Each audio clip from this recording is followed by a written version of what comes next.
అక్రమంగా కట్టిన బిల్డింగ్లు కూలగొడదామంటే ఆపుతుర్రు, బుల్డోజర్లకు అడ్డం అనుకొని ధర్నాలు చేస్తురు. అన్యాయం నశించాలి, దౌర్జన్యం పోవాలి అని. మరి ఏం చేయాలి, ఎట్లా కూలగొట్టాలి? సర్కార్ చెప్పిన పని చేయకుంటే మంచిగా ఉండదు. మరి ఎట్లా? ఇగో గివే ఆలోచనలు జిహెచ్ఎంసీలో కలుగుతున్నాయి. అట్లా ఆలోచించగా చివరికి వాళ్ళకు ఒక ఐడియా తట్టింది. గంతే, గా ఐడియా చేయబట్టి అక్రమంగా బిల్డింగ్ కట్టినోలే పారిపోతురు. అసలు ఆ ఐడియా ఏంది, గట్లెట్లా పారిపోతుర్రు? తెల్లారు లేస్తే వాడలున్నోళ్ళ ముఖాలైనా చూసేది.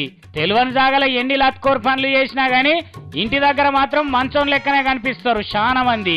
ఎందుకంటే పానం పోయినా ఇజ్జత్ ముఖ్యం అనుకునేటోళ్ళు ఉన్నారు కదా. ఇగో ఇదే వీక్నెస్ పట్టుకున్నారు ఇప్పుడు జిహెచ్ఎంసీ వాళ్ళు.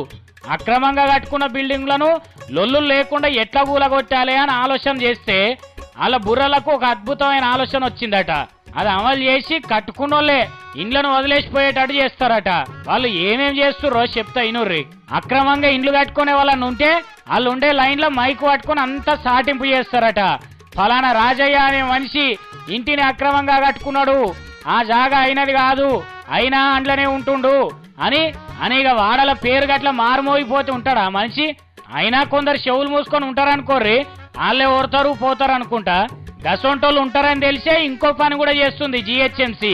ఈ ఇల్లు దొంగతనంగా కట్టింది ఈ ఇంటి మనిషి పెద్ద అక్రమార్కుడు అని అందరికి తెలిసేటట్టు ఆ ఇంటి గోడల మీదనే పెద్ద పెద్ద అక్షరాలతో గుండ్రంగా రాస్తారట. ఒక్కసారి మీరుసు తూయించుకోర్రి, మన గోడల మీదనే గట్ల రాతలుంటే ఎట్లా అనిపిస్తుంది? శివునెత్తురున్నోడు ఎవడన్నా ఇక వాడాలుంటాడా?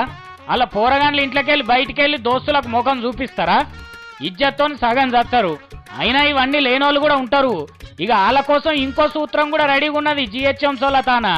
ఇసొంటి ఇళ్లకు కరెంటు కనెక్షన్ ఇవ్వద్దు, ఇప్పటికే ఉంటే బిల్లును చూసుడుతోనే ఓనర్కు గుండెపోటు వచ్చేటట్టు తయారు చేయురని కరెంటు వాళ్ళకి చెప్పిర్రట. ఇక నీళ్లు కూడా రాకుండా చేసే ఏర్పాట్లు చేస్తుర్రు. అంటే ఆ ఇంట్లో తానాలు చేసుడు కడుపుల గుడుగుడు అన్నా గానీ బాత్రూమ్కు ఓడు బంద్ అవుతుంది అన్నట్టు. ఇక గింత మర్యాదగా బొమ్మన్నాక ఇంకా ఉంటారు ఆ ఇండ్లల్లో. వాళ్ళు చాలే వదిలేసిపోతారని జిహెచ్ఎంసీ వాళ్ళు అనుకుంటారు.